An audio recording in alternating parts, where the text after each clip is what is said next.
Hello, I'm Mitchell Moore, and today I'm going to deliver the final project and what it taught me. For part one, it's just what did these application problems teach me and how did they do so? For the amusement park, the process I used to complete the problems remained relatively the same. Read the instructions, pick the graphs that I'm going to actually execute on, and then do it and deliver it. Throughout the amusement park application problems, I learned a lot about the intricacies of the graph and how to manipulate the values to make them intersect on the correct points. I made a lot of mistakes throughout this project. The biggest of them was when creating the inequalities. I simply just took the graphs that I had for the roller coaster and made them inequalities, but upon proof, I realized that the absolute value function was not one that I could use to make my inequalities. So I had to create this red one here going over the step function. I like to think of that as kind of an awning covering the steps going into another ride. So it ended up making it look a lot better, but it did definitely take an extra check. And by correcting these application problems, really the corrections were when making the graphs. So I learned a lot more about how to create the graphs, how to manipulate them, and how to get the numbers out of the graphs that I wanted. For industry statistics, the process used to create my answers was still relatively the same. Read the problems, analyze the data sets, put them into Excel, use the equations in Excel to get my answers, and then plug all that in throughout the application problems, especially working it with the other pieces of data given to create my written answers. This project greatly expanded my knowledge of Excel. I'm definitely a beginner with Excel, and this was really helpful to teach me the ropes of it and to kind of give me a trial by fire. I did make a lot of mistakes, again, mostly in Excel, and it taught me a lot about, one, how to use Excel, and also how to make assumptions about what the data set should say, so that when I get an answer back, I can kind of check that on my own. So by correcting my mistakes, I got a lot better at Excel and analyzing data. Next was trigonometry application. This one, in order to solve the problems for the Module 15 application problem, it was just creating an equation for a sine wave and making all the numbers within that equation make sense with a real world application. What I chose for that was a windmill. And then for these other ones here, it was really just tracing a hand around a clock and either finding the coordinates of it or finding how many radians to move. I found out that between 1 hour is pi/6 radians, so that made it a lot simpler to get my answers. So really just counting along the clock and either finding what radian is, how many radians it moved, if I need to find a coordinate, multiplying it by the length of the hand, all of that. So this really just taught me how to be really comfortable with the unit circle and the sine waves. Part two is all of the skill criteria. First one was the different types of reasoning and how I use them to complete my application problems. Inductive reasoning was mainly used for reading the actual questions and interpreting what I needed to have and what I needed to deliver in the manner in which it needed to be phrased. Second was deductive reasoning. I mainly use this to check my work, especially when using Excel.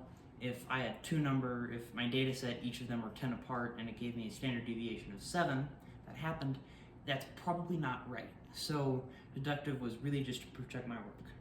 Decomposition was to break down my answers and to break down the parts of the problems and figure out which answer goes to which part of the problem. This was mainly what I used to create my written answers and to make sure that they all read right and answered the right questions. Then last was cause and effect. This was used throughout all of them, of course, but during the graphing phase, during the amusement park project, this was mainly what I used. It's cause and effect is just if I put 3 here, how will it change the graph? All about trying to get it to intersect on the right point. And cause and effect reasoning and cause and effect logic was how I did this. Next was judging or justifying the claim. Throughout the application problems, many assumptions needed to be made and turned into a claim. And these assumptions were really just a starting point, a jumping off point to create my answers. A lot of them were changed. Some of the assumptions, like especially in Module 15, what's depicted here is my claim there for Module 15. It was just, okay, windmill's gonna be 7 meters tall, not necessarily the most accurate numbers, but a good place to start and a decent enough number to work into a graph equation. And then fact checking these throughout was necessary, of course, to make sure that they were justified. Next was coming to logical conclusions. By the time I was actually making my conclusions, wording and phrasing the answers, I had already double and triple checked the data. I knew that my numbers were right, or at least as right as I could get them. So I really just had to trust the data. I leaned in on the numbers and I used the data to help me craft my answers because I trusted it at this point. So right here is a sliver of one of the Excel sheets that I used throughout these application problems. And these 4 numbers, those are the standard deviations, the means, all of that. That's what I used to make many of these answers, and Excel answers were the basis of all of this. Next is self-evaluation. Throughout the entire process, there were really 4 questions I asked myself to make sure that what I was about to turn in was where I wanted it to be.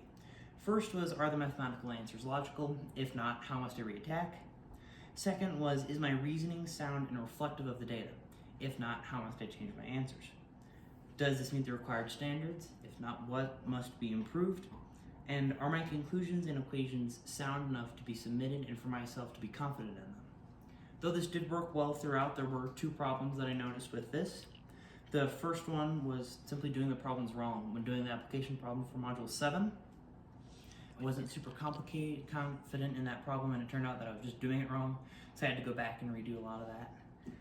And then the second way that an error could be made is if my data was mixed up or if I misread it and compared to the wrong thing. This happened especially in the industry standards section when I had to just really double, triple check that I was comparing to the right things.